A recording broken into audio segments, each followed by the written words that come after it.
چې کله انسان ښه خوب ویني یا بد خوب حدیث په رڼا کې دې باره کې ښه صحیح حدیثونه راغلي اول کار به دا وکړي چې ښه خوب دې ولیدو ښه خوب دا یقین به ساتي چې دا د الله د طرف نه دی نو شکر به د الله ادا کړي الحمدلله دویم د ستا دپاره زیری دی دریم هغه چاته بیان که چې ستا خوښ دی هغه چاته مو بیانوه چې ته بدي شي ستا بدي شي یو بل سره هم نه لګي ته مه بیانوه نو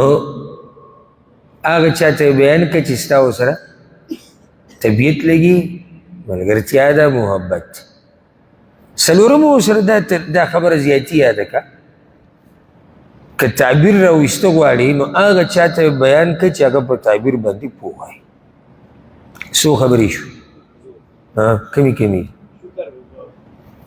نه اول به دا اوله خبره دا دی چې دا د الله د طرف نه دی نو په دې به شکر د الله ادا کړي زیری د ستا دپاره په دې به خوشحاله شي هغه چاته به بیان کړي چې چا سره دې لګي دریم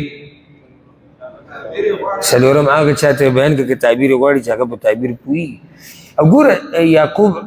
علیه السلام خپل زوی ته نه ویلي یوسف علیه السلام ته لا تقصص رؤیاک علی اخوتک دا خوب دې وروڼو ته مه بیانوه ځکه چې هغوی ستا سره نه لګي حسد د سره ها که دا بد خوب دې ولیدو مکروه خوب دې ولیدو نو بیا به یو څو کار کوي اولنی کار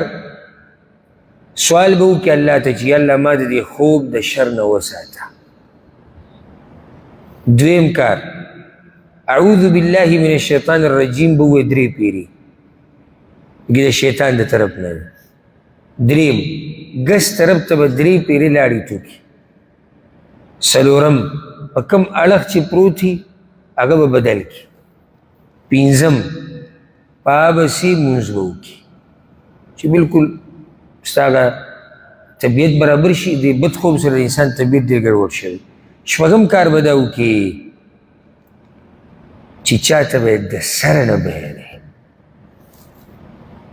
بلکل به چاته نه بیانوي شیطاني خوب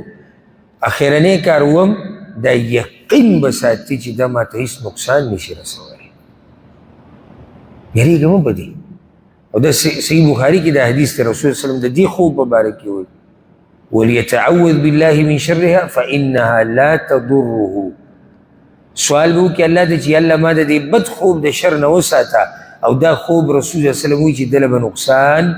نه ورکوي او دا ما چې کومې خبرې ذکر کړې که نه دا اووه کارونه دا ټول ګوره په حدیثونو کې راغلي دي نو ما څه ذکر کړو بل څوک دې بیان څه اولنی کار به دا وکړي چې الله ما دا به وایي چې الله ما د شر د دې خوب نه وساتي دویم درې پیرې به اعوذ بالله ووایي درې پیرې به ګس طرف ته لاړې ټوکي څلورم اړخ او ډډه به بدله کړي پنځم مونځ به وکړي شپږم چاته یې مه بیانوه اووم دا یقین به ساتي چې دا خوب ماله څه نقصان نه راکوي په دې به اکتفا وکړو او انشاءالله که الله ژوند راکړو او توفیق نو یو نشست به کیږو په دې عنوان سره د خوبونو تعبیر یعنې موږ ته د خوبونو حقیقت